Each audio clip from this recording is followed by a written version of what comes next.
Okay, let's move on to maritime issues. So in this second session, we want to have 40 minutes or so on some of the maritime issues, again, both technical and institutional policy environment.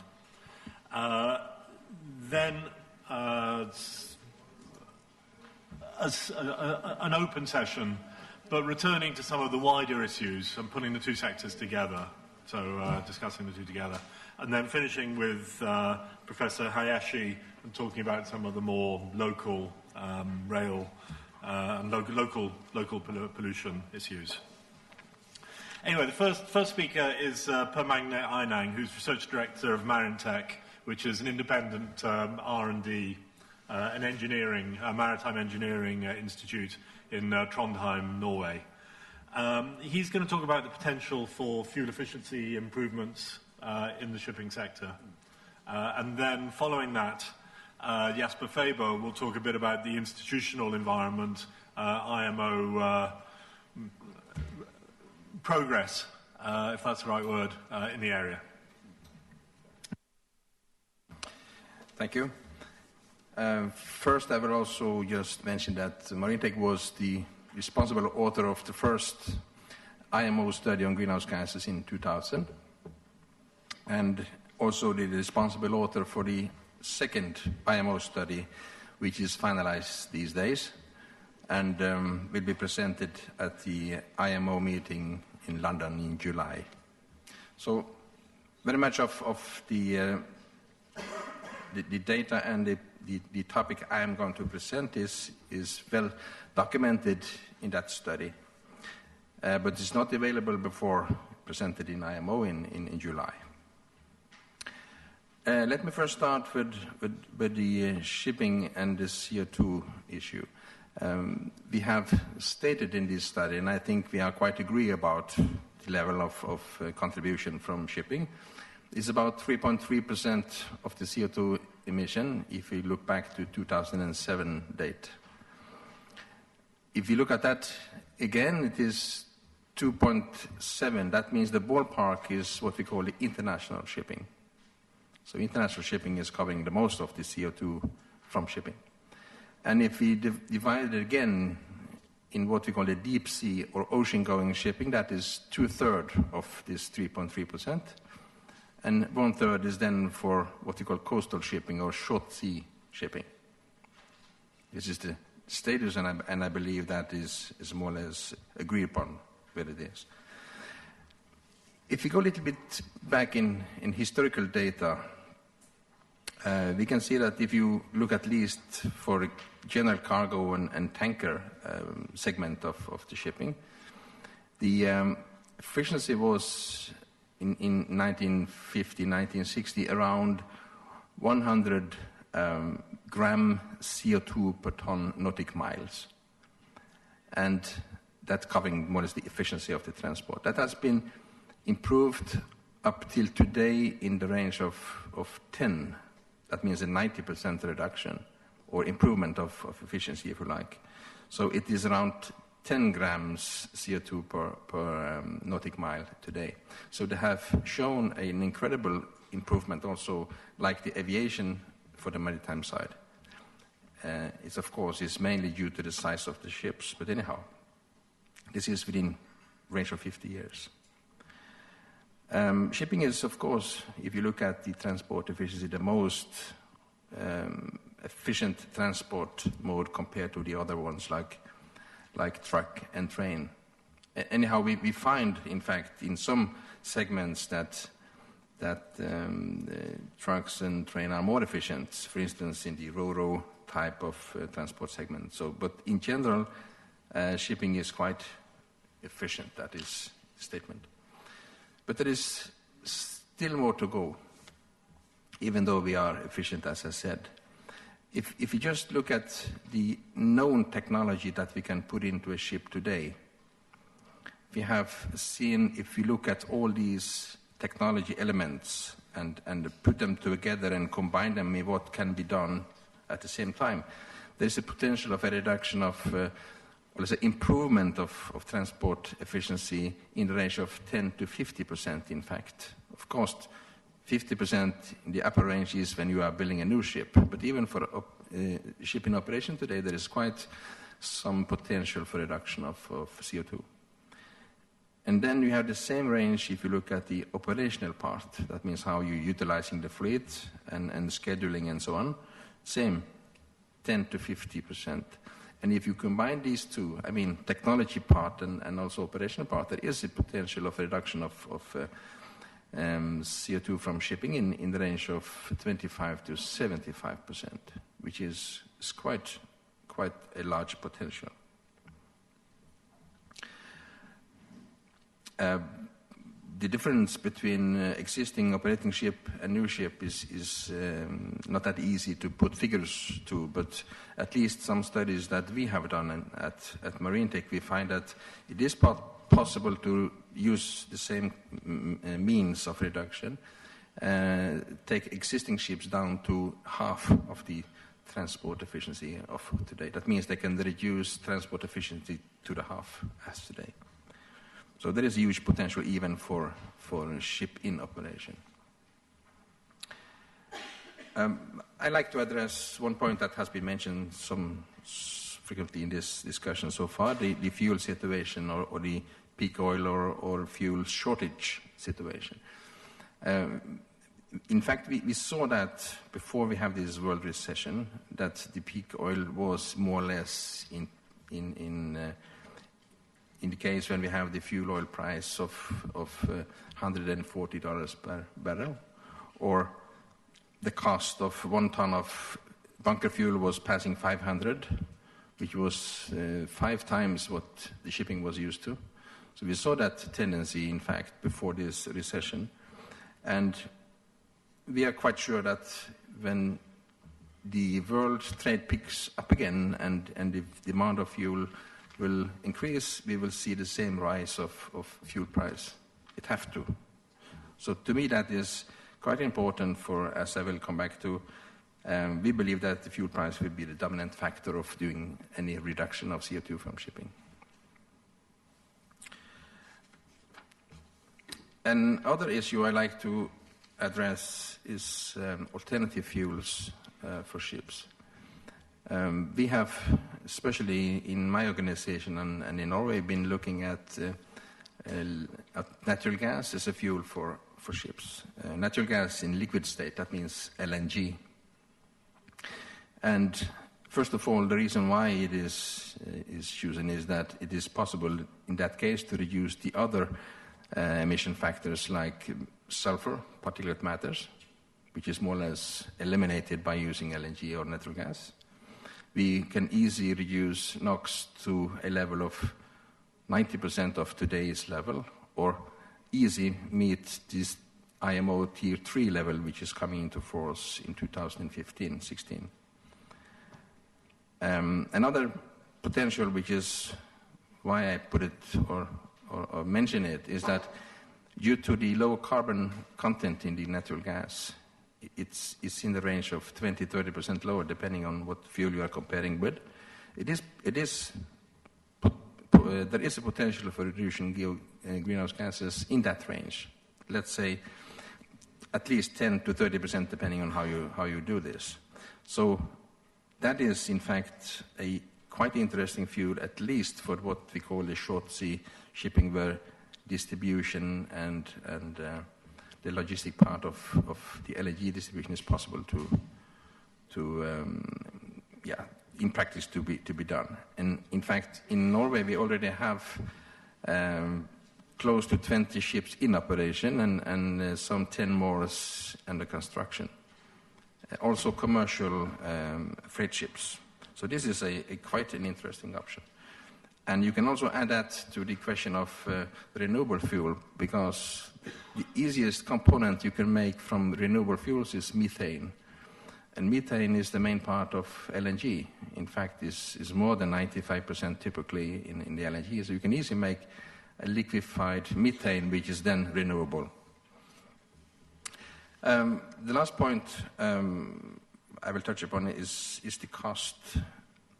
If we look at these reduction potential, as I mentioned, up to, in fact, 75%, I shall not go into detail what kind of measures we are talking about, but if you look at these and the cost to implement them, we have, again, in this same study, seen that if you raise the fuel price to a level that we believe is realistic, today the fuel price for ships are around $350 per ton, and if you raise that to 1,500, which is the upper case we have studied, you can in fact cover or justify all these means of reduction of fuel, meaning reduction of CO2, just by the reduction of fuel cost. So there is a huge potential in shipping, that's what I'm saying. And maybe I also saying that the fuel or energy price has been too low, too long. Thank you. Good, thanks a lot, Ragnar. Let me turn now to Jasper Faber again, who is going to talk about the policy environment for maritime. Thank you. What I want to start with is a very brief summary of the discussions in IMO, and then focus on the market-based instruments and their pros and cons and potential impacts. Over the past 5 years or so, the IMO has engaged in a program that on paper looks quite impressive. They promise to address operational, technical and market-based options, discuss them in detail, and come up with a proposal before COP15. However, in practice, although there has been much debate on the formulas on how to measure efficiency in technical terms and operational terms, any discussions on the applications of these efficiency indicators or on market-based instruments has been basically halted because of the differing views of Annex 1 countries and non-Annex 1 countries on the desirability and the applicability of such policies. Basically, non-Annex 1 countries have argued that since under the Kyoto Protocol they have no commitment, that's how they understand it, their ships, meaning ships flying their flag, should not be affected by any policy. And since in shipping 3/4 of the world fleet is flagged in non-Annex 1 countries, and moreover it's very easy to change flag. You can do this at sea. It's an administrative procedure. It takes you 15 minutes or so.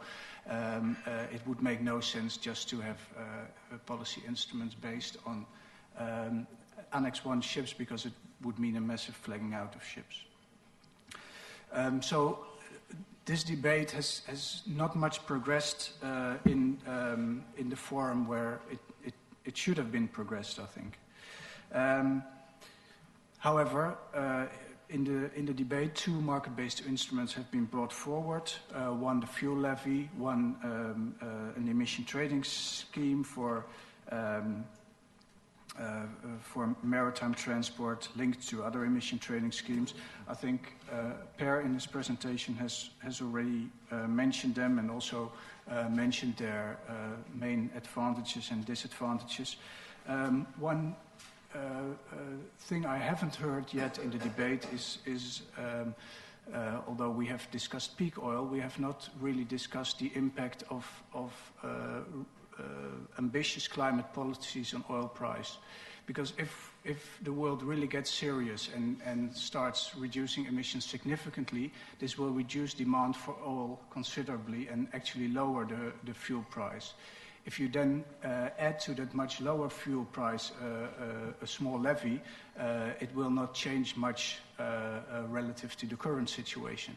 However, if you acknowledge that there is actually a scarcity of CO2 that we can emit, so if you introduce an emission trading scheme, you could have a situation where, although fuel becomes much cheaper, fuel use, burning the fuel and generating emissions, becomes so expensive that both combined will still incentivize ship operators to reduce their fuel use, reduce their emissions. And I think that's one of the main advantages of an emission trading scheme over a fuel levy. However, there are many more aspects that have to be taken into account, such as the administrative complexity and the ability to deliver this global deal where you can have uniform coverage of all ships, but still obey the CBDR principle by differentiating in how the revenues are used. We've spent some time, although not in the report that will be made public in the IMO, but in other projects, to assess the impacts of a maritime emission trading system on different geographical groups of countries and different political groups of countries. And we found that for most regions in the world and for most political groups of countries, the results are quite manageable. For the world on average, if you assume a carbon price of 30 euros per ton, this would mean that 0.1% of global GDP would have to be spent on auctioning or buying these allowances at an auction. Now, this is the first order impact, although the real impact, of course, will be much lower since the revenue this creates will be fed back into the economy. For most developed economies, although there are many more emissions on routes to developed economies, they also have a much larger GDP, and in fact this latter factor outweighs the first.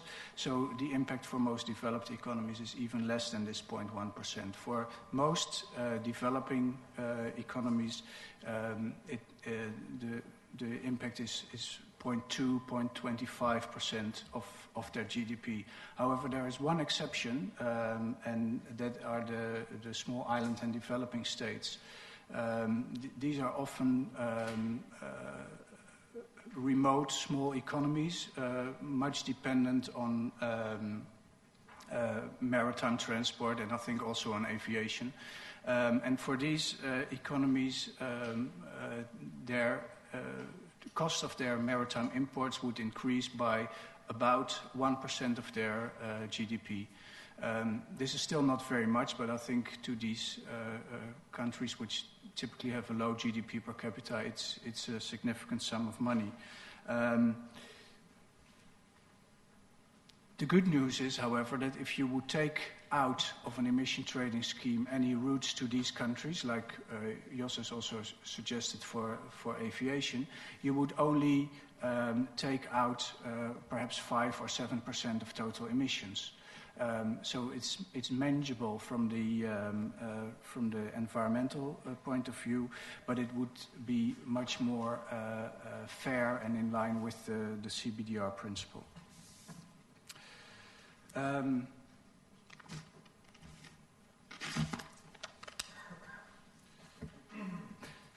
That was it. Thank you. I have to interrupt you. Sure. We have a representative from the International Chamber of Shipping in the room, Simon Bennett. So it'd be great to hear his reactions to some of this. And not just his reactions, but also, his industry is clearly in the middle of something of a downturn, which poses lots of interesting questions about rates at which new technologies will be introduced, construction and scrapping and so on. So, Simon, you okay from there? Or do you want to thank you, Chairman. Thank you for indulging me. Yes, the International Chamber of Shipping, we're the global trade association for the shipping industry, and our main role is to represent all sectors and trades of the industry at the International Maritime Organisation. And I think I should start really by emphasising that we do really have every confidence that IMO will deliver a package to UNFCCC in Copenhagen in December. And I think, Mr. Faber, I think you're slightly underestimating the progress that has been made at IMO. And at the risk of a slight digression, I think we should remember that when this time last year, when we were developing a global deal for removing sulphur from ships' fuel, there was incredible scepticism about the ability of IMO to deliver. and it confounded all the sceptics, and it's delivered a global deal. So we are confident. I think it's also fair to say that within the industry, our main focus has been on delivering technical improvements. Again, this isn't a statement of our commitments, but the general feeling in the industry is that with a combination of technical improvements to new ships and improvements in operational measures, particularly speed optimization, we can perhaps as a sector deliver reductions of between 15 and 20% in terms of CO2 emitted per tonne kilometre. Of course, shipping is a servant of world trade, and the total CO2 emitted by the shipping industry is very much a function of the growth of the world economy. So it's for policymakers to decide how much, as a society, we want to consume, because ships transport approximately 90% of it. With regard to so-called market-based instruments, the industry remains open-minded as to whether or not the fuel levy or the emission trading scheme is the best route. However, I think many ship operators feel that given the incredible proportion of their operating costs which is taken up by fuel, they actually already have quite significant incentives to improve their fuel efficiency. However, that said, if it's decided that we are going to apply MPIs, we expect at the important meeting of the IMO Marine Environment Protection Committee next month to make progress on in one direction or another. And it could actually be that we end up with a combination of the two. It's not for me to say, but it could perhaps be some upstream emission trading scheme, and then a levy is actually applied to the individual ships. But we will see. But there's a very critical meeting taking place in a month's time. Just one nuance to add. It's vitally important that we have a global regime for the shipping industry. You simply can't include shipping, for all the reasons we've heard, in national CO2 emission targets. And notwithstanding the political difficulties we have with the Annex II countries in IMO, everyone understands that they don't want to prejudice their position at the UNFCCC negotiations in Copenhagen. But the expectation is that once the UNFCCC gives IMO the mandate, the likes of China and India at the working level, they understand that we have to have a global regime for shipping. So my final remark would be, I think it's rather premature to start talking about developing piecemeal regional systems, market-based instruments for shipping. And I think we do need to give IMO a chance to deliver, and at the moment we do still have every confidence that it will be able to bring a package to Copenhagen. Thank you. Great, thanks, Simon. Let me move right on to Just Things, who I think has some comments on this. Thank you. Definitely. Many of the issues in shipping are broadly similar to those of aviation. So I highlight some of the issues that are different.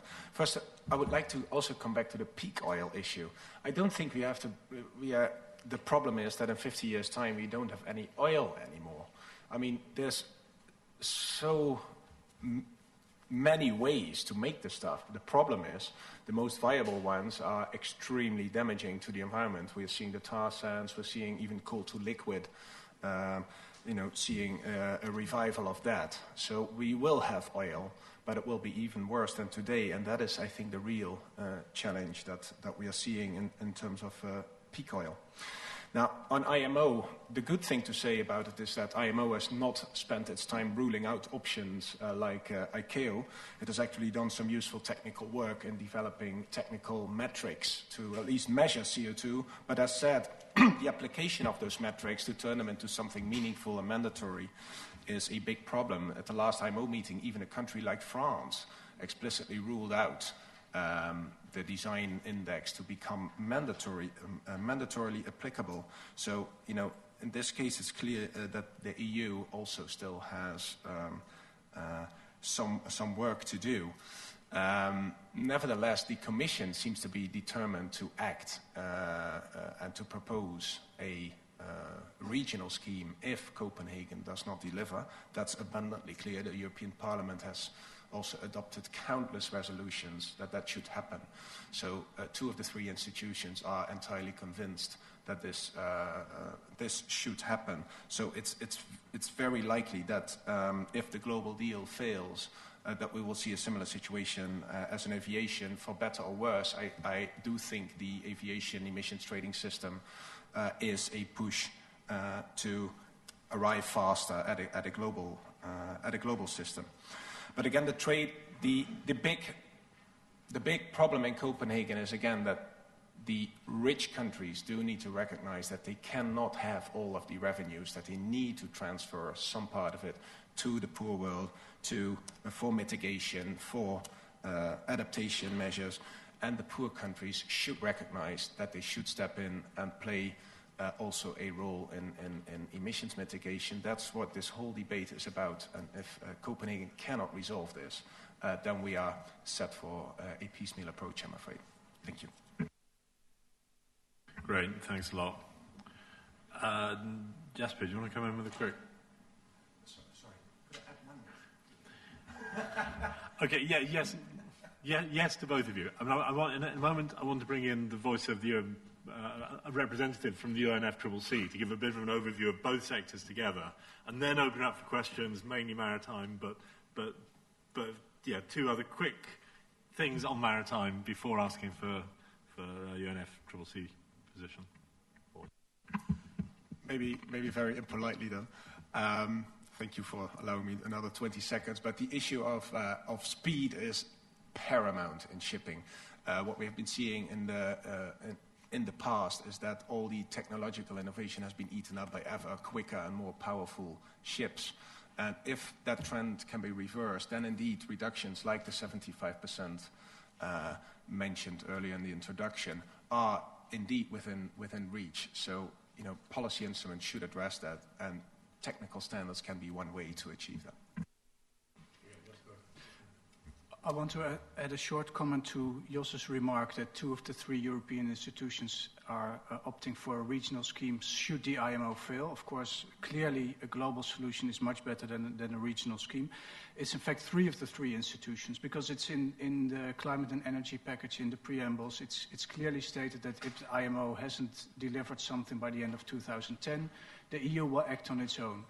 Now, herein also lies a great danger, because we've seen the Markey-Waxman bill in the US, which is also seems to include maritime transport, at least cabotage, but possibly also international maritime transport, which is not really compatible with the way the EU system works.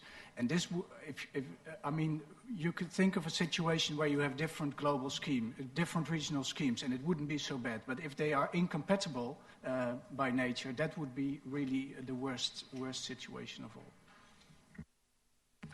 Per Magna wanted to come back.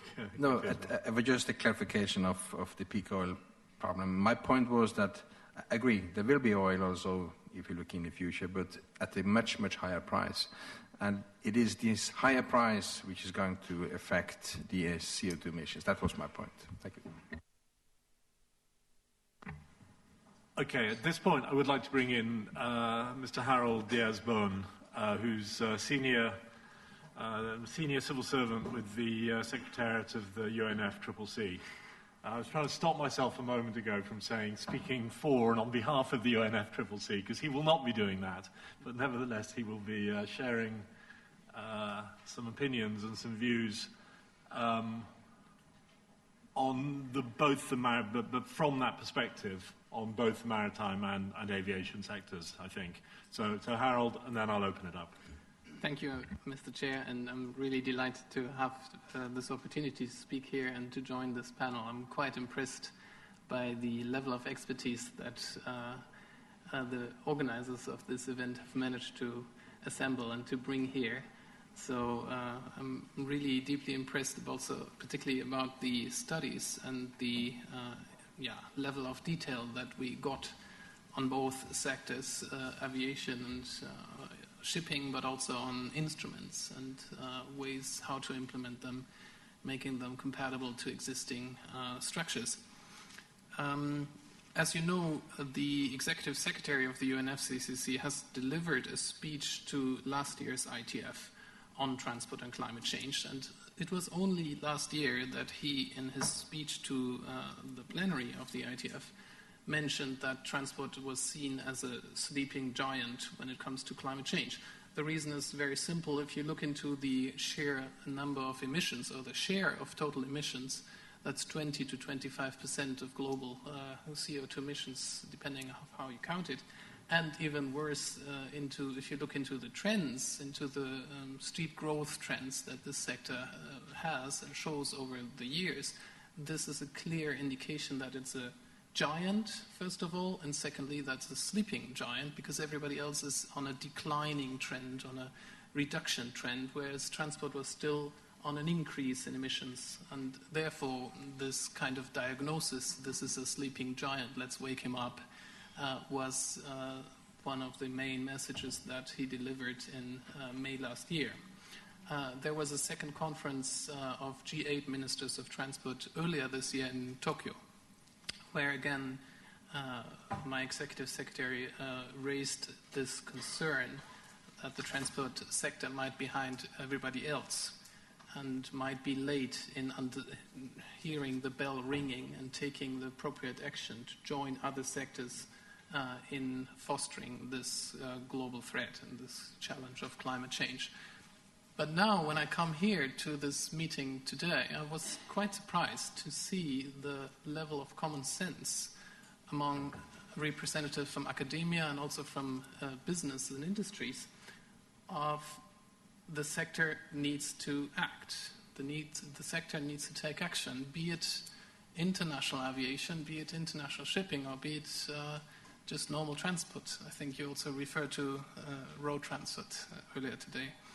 So we are beyond the ifs, and we are discussing the hows and whens and whos.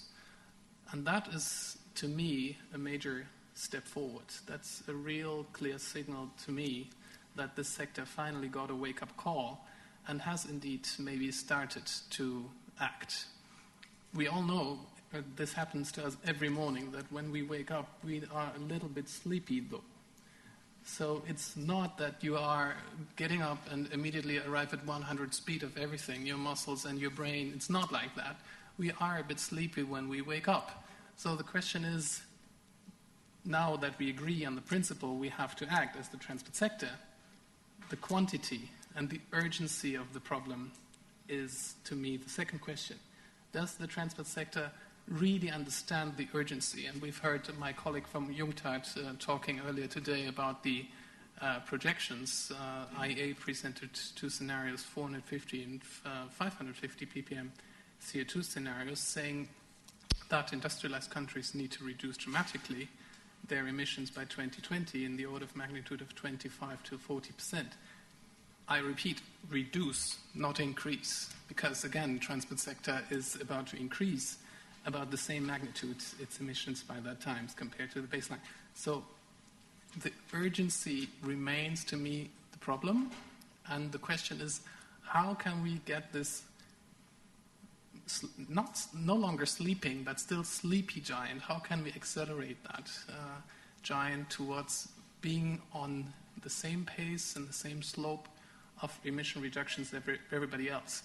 Let me alert you that more recent science, which is not yet reflected in the IPCC reports, say that even 450 ppm might not be good enough to be in the safe side in terms of managing climate change. This 2 degrees Celsius increase might not be fully assured. We have a 50% likelihood to meet it at the 450 ppm scenario, but with more recent science, it seems that this is even less than 50%.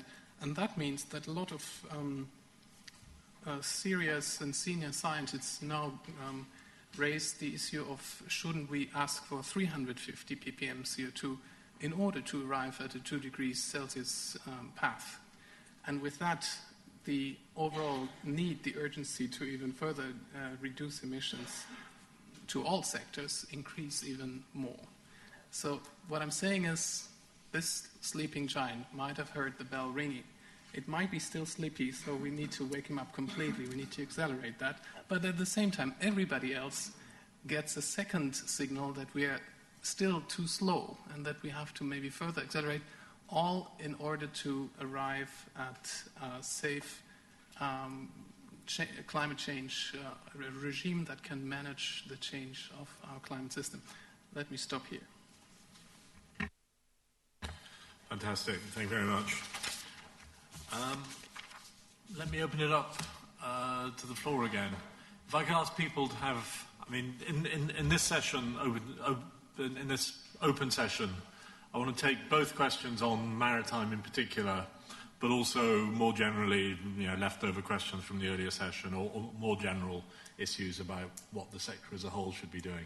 So if I could ask people to try and deal with the maritime things first, and then the more general ones, that would be helpful. So hopefully that's maritime related. Good. Please.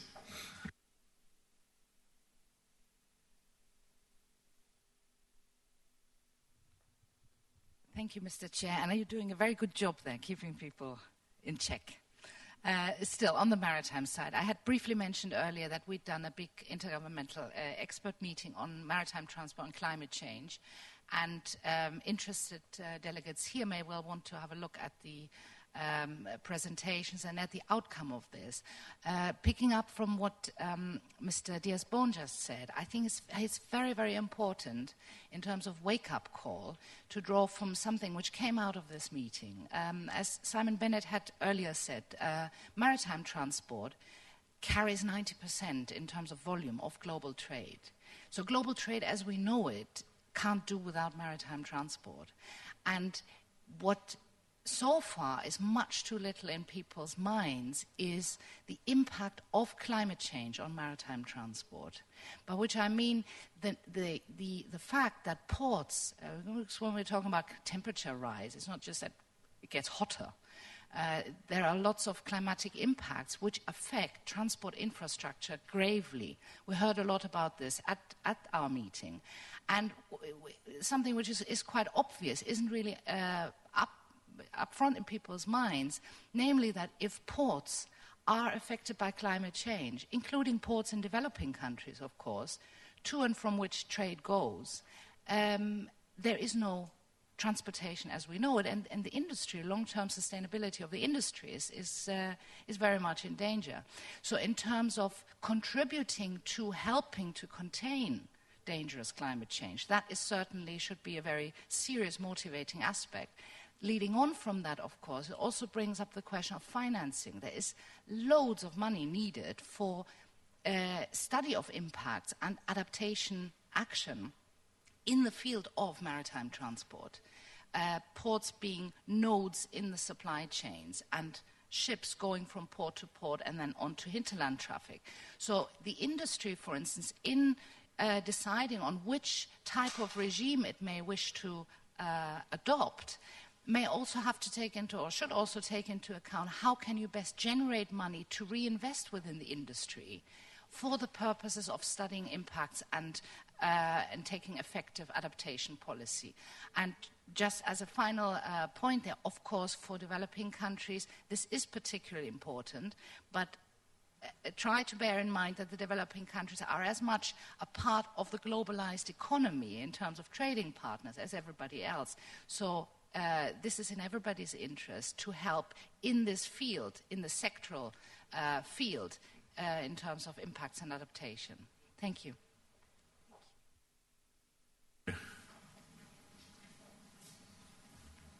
And Callum wanted to react to that. So Callum, then Per, but then we're open to questions from the floor. I'll be a very rapid one. We've just completed a piece of work for Eurocontrol, which has been looking at the impact of climate change on aviation and airports. and the results are equally worrying. So action needs to be taken in that field as well. My remark is a bit more general, so maybe I should wait for the next round. Let me throw in one question on the maritime side. Obviously, over the last 30 or 40 years, volumes of world trade have increased enormously fast. Do we think that was a bit of a one-off episode to do with the rise of China and China having an export-oriented strategy? If China comes to serve its domestic market more, will we see that very rapid growth of world trade as being a bit of a one-off and perhaps the rate of increase slowing down? I don't know whether the shipping industry has any views on that.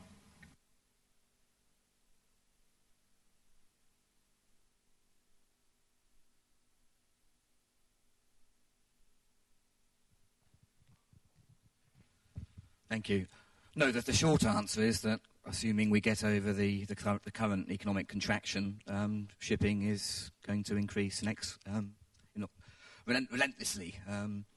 I mean, essentially, it's a function of growing world population, apart from growing trade, unless as a society as a whole we decide to change our patterns of consumption. But the simple answer is yes, we expect growth.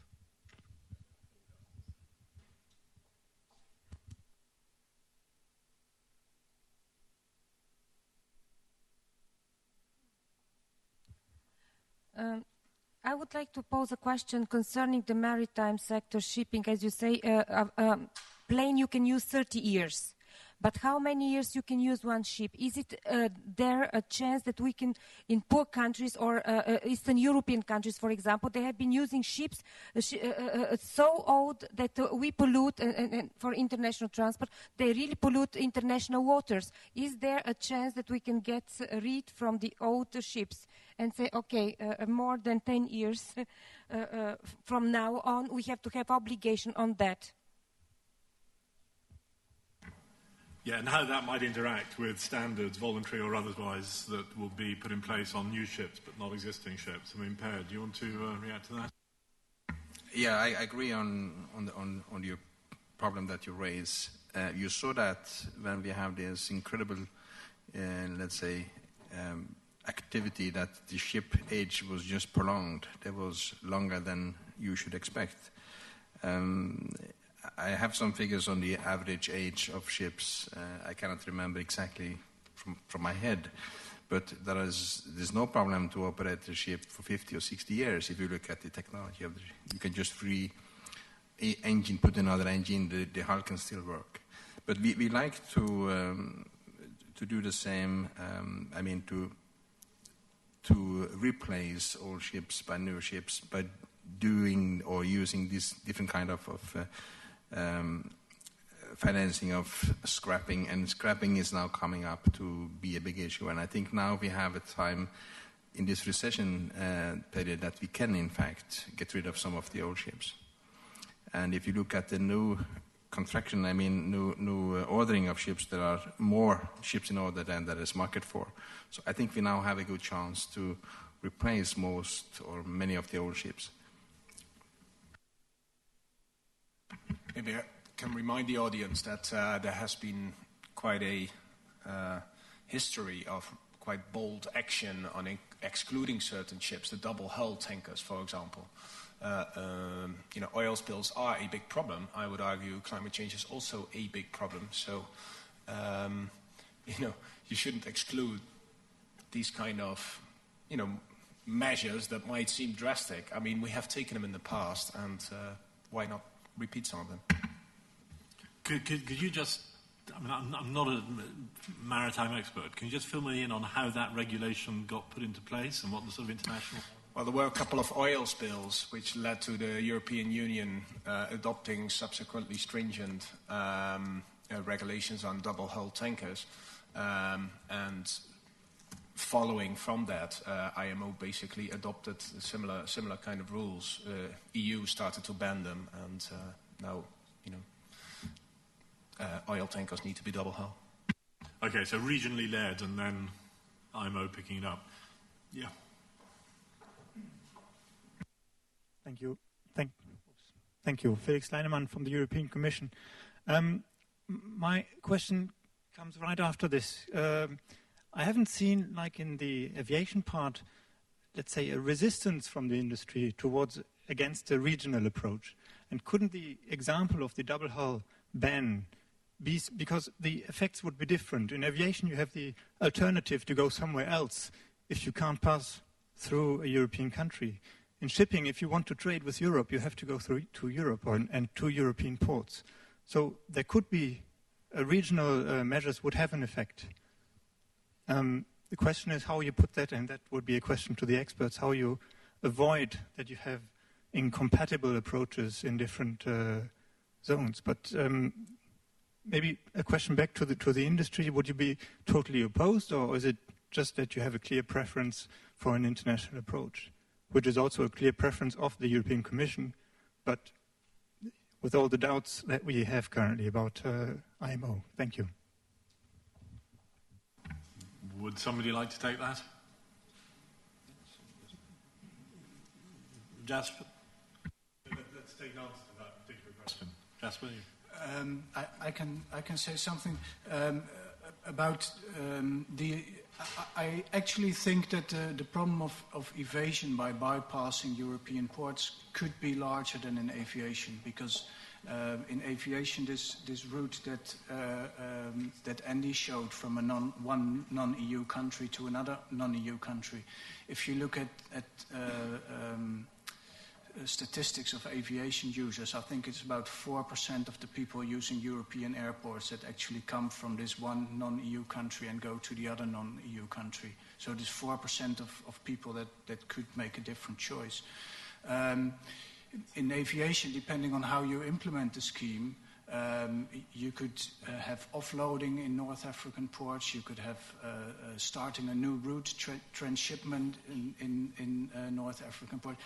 And also there is, passengers will object to making an additional stop just outside the EU because it will cost them time and inconvenience, but coal won't object. So it's much easier to do something like that. There are ways to mitigate this problem, but it cannot be totally circumvented. Does anybody else want to come in on that particular issue? Or yeah, Peter is waving his hand. Then we'll open it up to the audience again. I would like to add to what Jasper Faber just said, that if aviation should take place at any magnitude in the vicinity of Europe, like you suggested, for instance, container ships coming from Asia and loading over to smaller ships that serves Europe by calling at a port in North Africa, then the facilities has to be built that can accommodate large container ships carrying perhaps 10,000 TEUs. And that will take some time, probably 4 or 5 years at least. And if we can gradually expand the scheme so that is decided at the time when the scheme is launched, that the North African countries would join, say, within a 10-year period of time, they would never get back the investment in that big hub in North Africa. So I think that it's critical that the expansion into global coverage does not take too long time, because then we will see aviation of the kind that you suggested. I mean, you're talking about evasion of an economic instrument. The double hull was a technical prescription which you cannot escape. So, just to get that very clear. But if I may add to that, in aviation we've seen these studies of a gradual increase in efficiency. Of all the studies that I know of shipping do not show this gradual increase of efficiency of ships. In fact, it's more or less opposite to the current fuel price. So after the second oil crisis, there was an increase in efficiency, and then it slowed down again or reduced. So just scrapping old ships would not mean that the fleet average efficiency would improve. Okay, let me open this up now to wider issues. The session is transport and the environment. So there's a whole set of wider issues people might want to raise. The lady there. And I'll take a round of questions, then ask the panel to pick and choose and answer. Mary Brooks from Dalhousie University in Halifax, and I'm actually going to return to the maritime issue because I think that we have missed one other opportunity for change. The technical solution of double hulls provides one example, but one we haven't mentioned at all is that the United Nations Convention on the Law of the Sea vests a certain ability of port states to impose rules, and we have a number of port state control organizations that are regional in basis. So if the Paris Memorandum of Understanding on Port State Control wanted to expand its range, it could impose its own will that way. And I think that that may be the way to address the issue on maritime if one cannot get an IMO solution.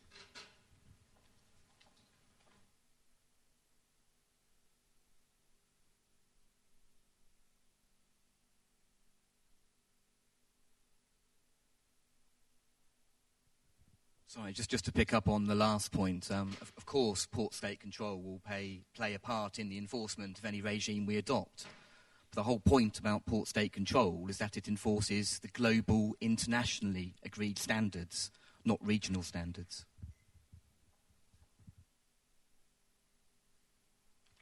Yeah, Hans-Martin Niemeyer again. If we go in transport, aviation and maritime for a cap-and-trade system, then cap and trade effectively limit the amount of CO2. So that's a question, do we really need other measures? Because sometimes they're just symbolic, that's nice, but sometimes they all increase the costs. So the question is, where do you see the rationale for other measures? Thank you. And when you say other measures, you mean standards, R&D?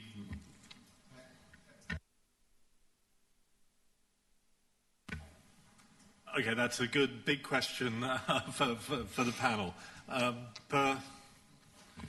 Well, it would but then be, I'm also looking out for other questions. It would be sufficient with a market-based instrument if the target was set, the definitive target was set.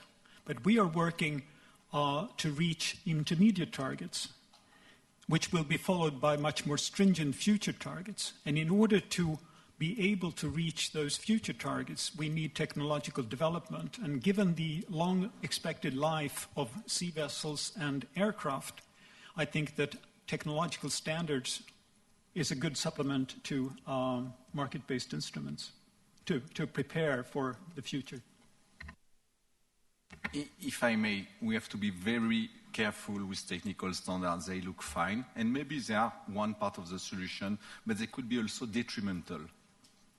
For instance, when you design a plane, if a plane is for a certain number of missions, it is more or less averaging over the missions. So it won't be perfect on every mission. Which standard do you want to define in this case? And for instance, it's clearly easier to match a standard by making the aircraft a little bit larger than making it smaller. Does it match the market that our airlines necessitate? Not obviously. So I'm just saying we have to be very careful, and we would rather support fleet efficiency standards and not at individual aircraft level, because I'm not sure it would work. Maybe it works. We are working on it. That's all I can say. I want to share with you a lesson that we learned in Europe with the emissions trading system. And my key statement is that the European emissions trading system is as strong as the weakest link in the system, which is the heavy energy intensive industry.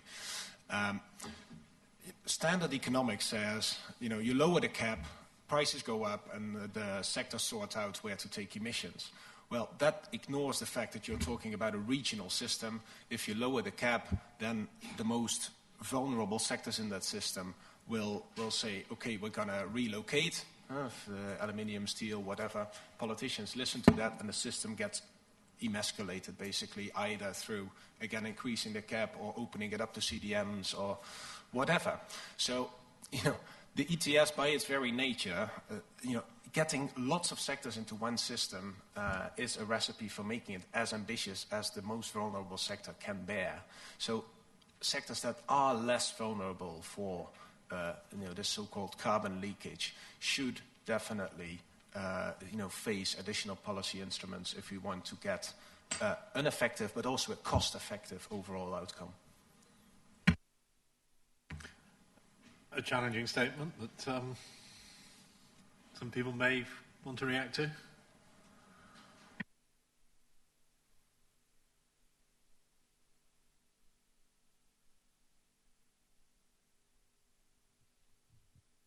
Theum, University of British Columbia again. I think that I don't know to what extent the intermodal coordination sort of activities are there for cap and trade. As far as air transportation, aircrafts are concerned, it takes a lot of money. I think Mr. Dumas may be able to tell this, to develop a new generation of aircraft and new model of aircraft, tens of billions of dollars, some cases, and then you sell a few hundred, at most few thousand aircraft after spending so much money. Now, new generation of aircraft, as you indicated, that may improve the fuel efficiency by about 15 to 20%, and so on. And this is a very expensive proposition as compared to other modes of transport, such as surface transport, automobiles and so on. So I guess, as far as I can tell, that the overall efficiency, the energy efficiency or the climate change efficiency of the spending a dollar probably higher in surface transportation than the air transportation or shipping industry. Now, where are this sort of balance there, cap and trade, that substitution between the two, between different modes of transportation? I think that aspects should be emphasized, actually, to improve, the efficiency of these issues, climate change issues.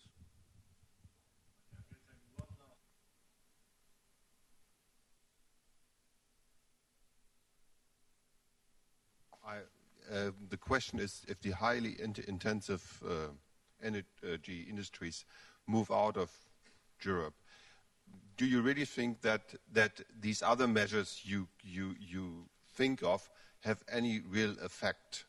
I mean, that they might be more symbolic. And the other question from Delft is what CO2 is just part of the climate change effects. What about the others? How do you deal with them?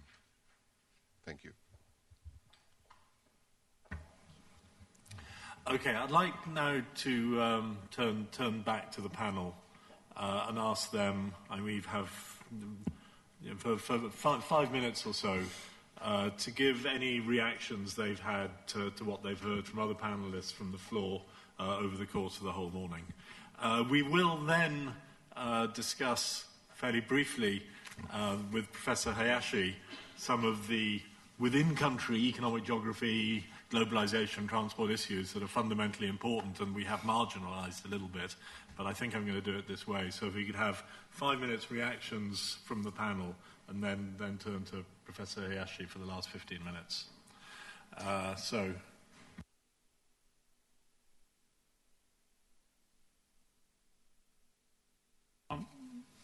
I think that it might be interesting at the end to touch a little bit on what will happen if emissions trading covering many sectors of society takes place. Because the meaning of this is to change relative prices.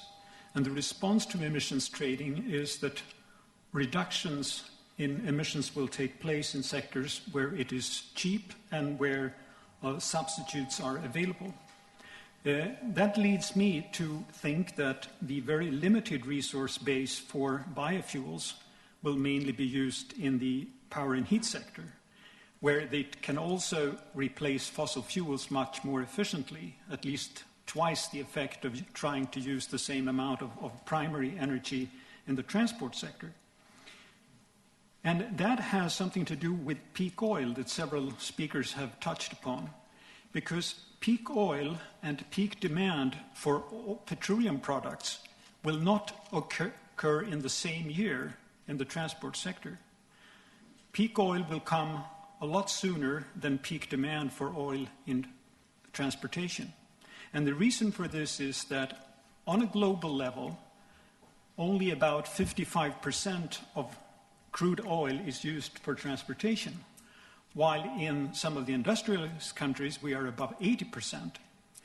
And what should come out of a global emissions trading is probably a share for transportation of above 90%. That is what many petroleum analysts believe. But this can only happen provided that the trade is not distorted by different types of subsidies. And we do still see countries subsidizing the use of petroleum products in some sectors of society. And we have a tendency of subsidizing the use of biofuels in the transportation sector. And this is going to make the whole deal a lot more expensive than it could have been had we allowed these market-based instruments to work to their full extent. Which means that some of the response from particularly the maritime sector, but also aviation, I agree with Jos, is to take a second look at speed, because that offers a relatively cheap opportunity to do something in the sector. But then again, I'm convinced that these two sectors will be the last to abandon petroleum products, given that subsidies are removed in all sectors of society and replaced by market-based instruments. So obviously, interesting discussion in terms of the global requirement to reduce emissions, but what should be expected from each sector. And we should remind ourselves that at the global level, reductions in emissions from wherever they come will be helping towards reducing the necessary reductions in emissions.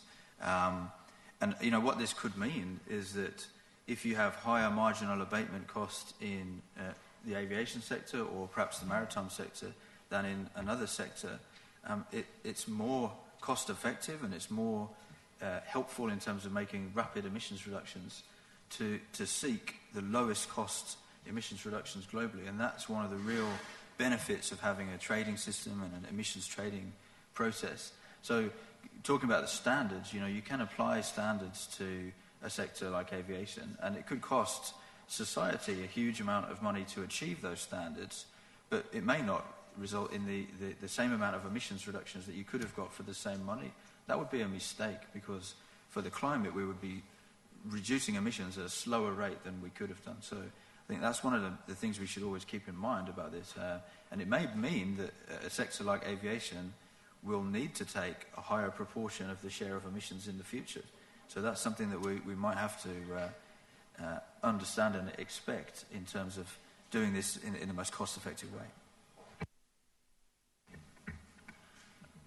Any other reactions from the panel? I mean, time is getting on, but if there's a quick one from Jasper, that would be great. I want to follow up on what Harald said. It's really amazing if you compare the discussion today with the discussion last year or 2 or 3 years ago. It's very encouraging to see so many people from the transport sector and around the transport sector agree that market-based instruments are necessary, that we cannot only rely on efficiency measures to combat climate change. But I want to stress again that this we've come this far, and we must be complimenting ourselves with coming this far. But it only poses the next question, and that is, how are we going to achieve these global deals? And how are we going to set the governance structures for these funds, which are main issues to be solved? And how are we going to acknowledge that these emissions are really global commons and should be used in a globally sensitive way and not just to fill treasury coffers?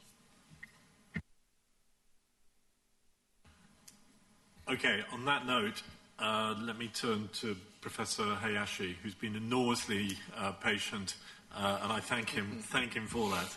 He's former Dean of the Graduate School of Environmental Studies at Nagoya University and an expert in sustainable transport in cities. As I said a few moments ago, I mean, an inherent part of the globalisation process and the huge benefits we've all received from it has been changes in internal economic geography within countries and urbanisation, changing urban structures and all the transport issues associated with that. So I'm really very pleased to have Professor Hayashi talking about this for a few moments. Thank you. I'll talk about urban scale effects of globalization.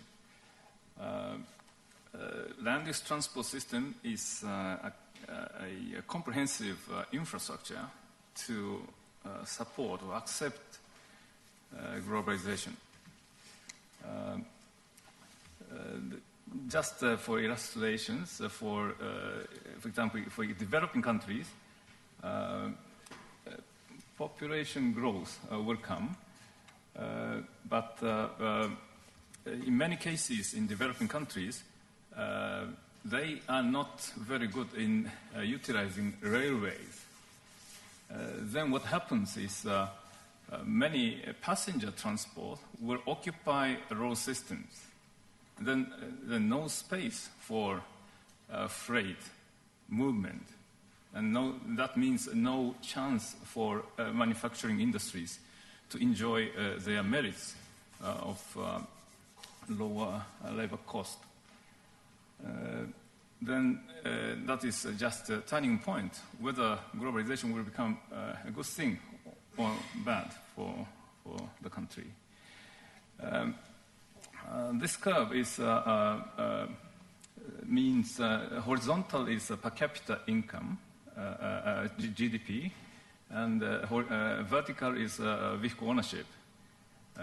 What I would like to say by this figure is the later the car ownership or vehicle ownership will grow, then we'll have more chances to grow up the industries, in particular secondary industry. This describes that.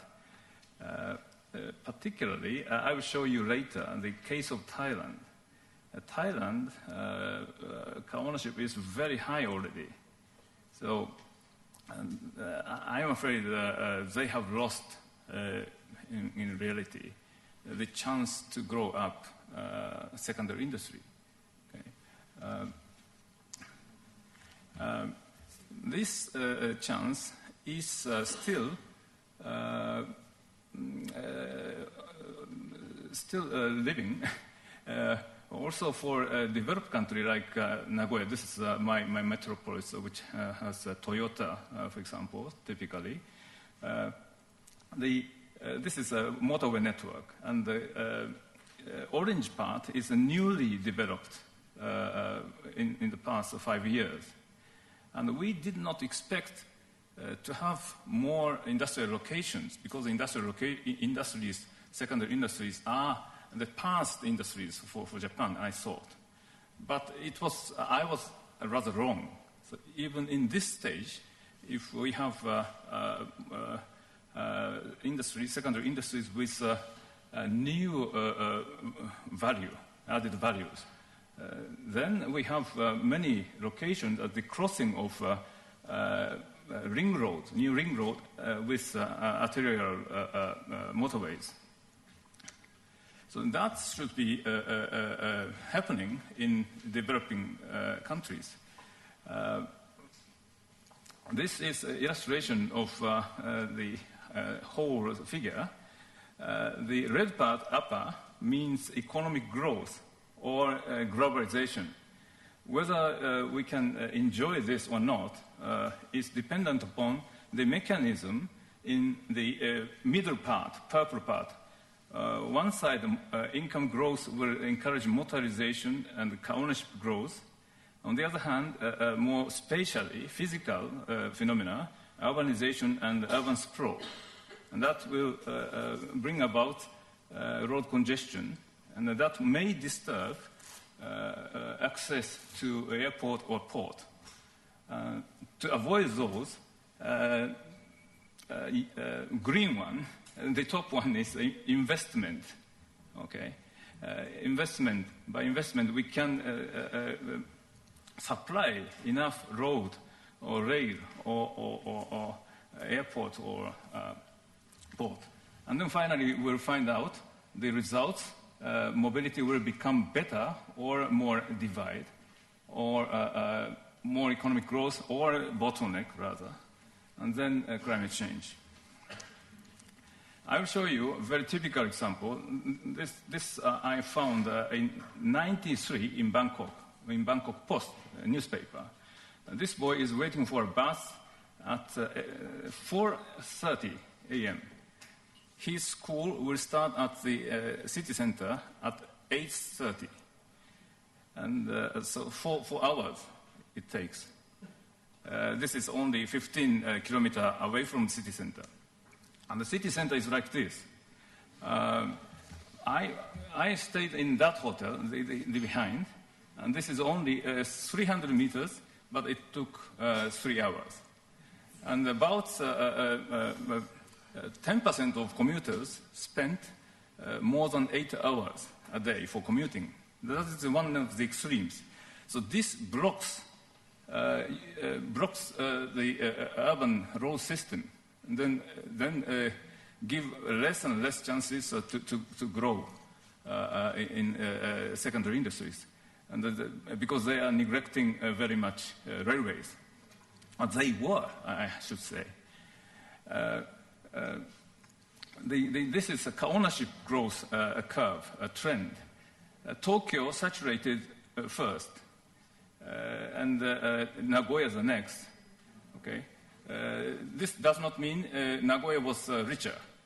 We have to compare at the same level of income, because Tokyo has a much nicer railway system. Nagoya has a much nicer road system.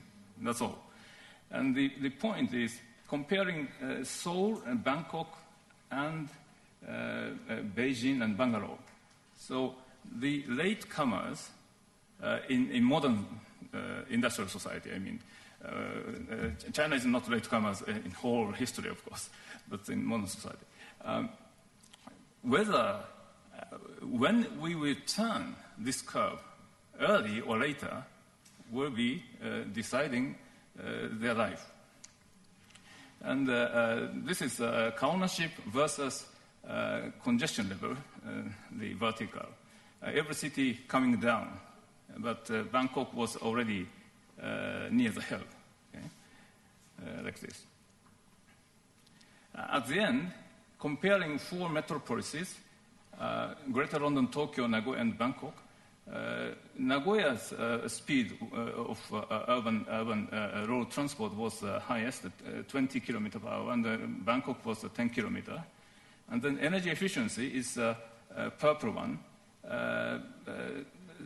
70% more energy is necessary, fuel is necessary in Bangkok. And then yellow is sectional volume. At the end, within the 1 kilometer length, comparing Nagoya and Bangkok, 5 times more energy, fuel, was used.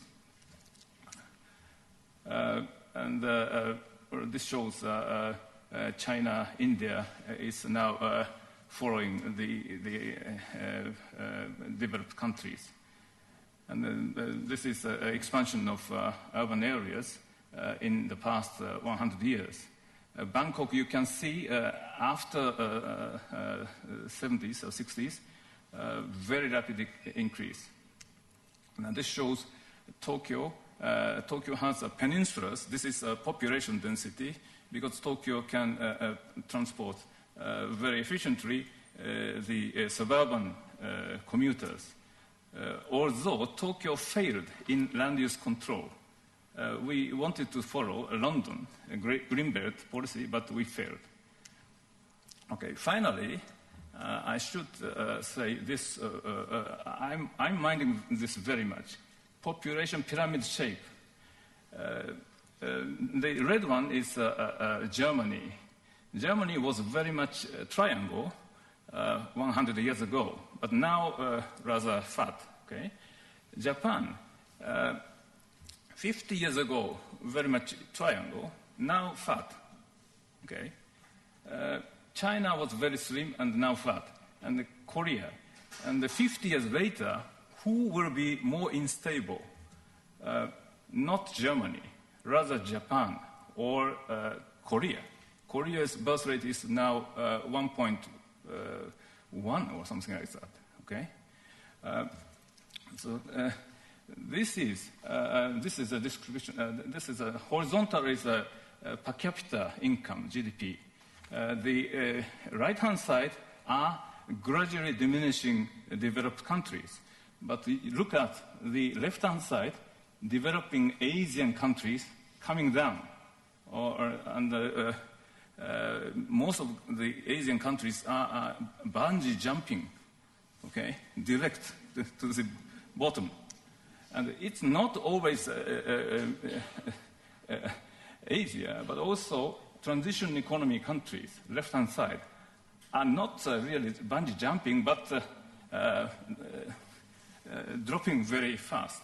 So this means the ability to invest in infrastructure is weakened and weakened.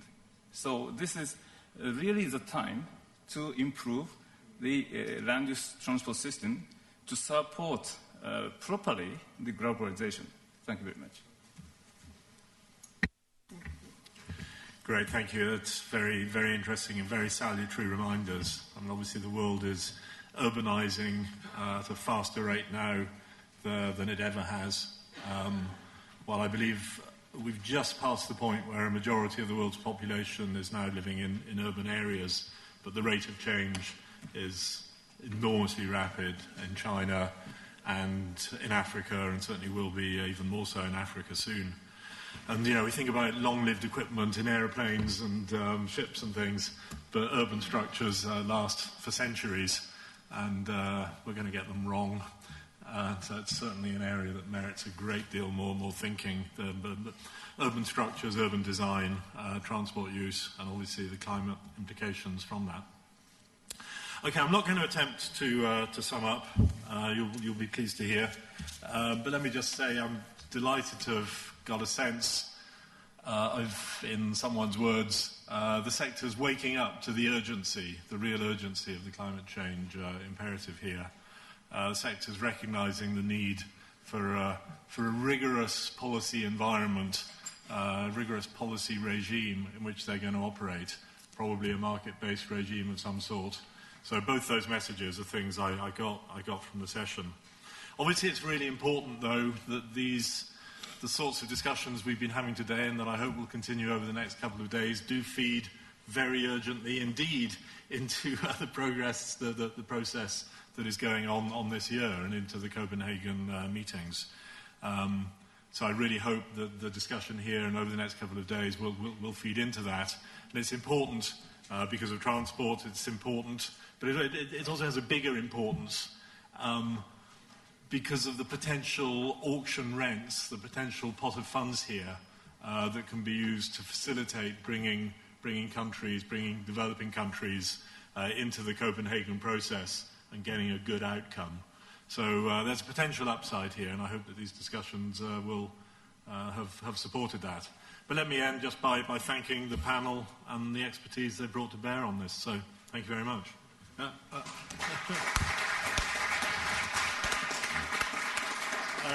Philippe has one. Go on. Two points. Three, in fact. The first is that these workshops held yesterday afternoon and today are research-oriented workshops.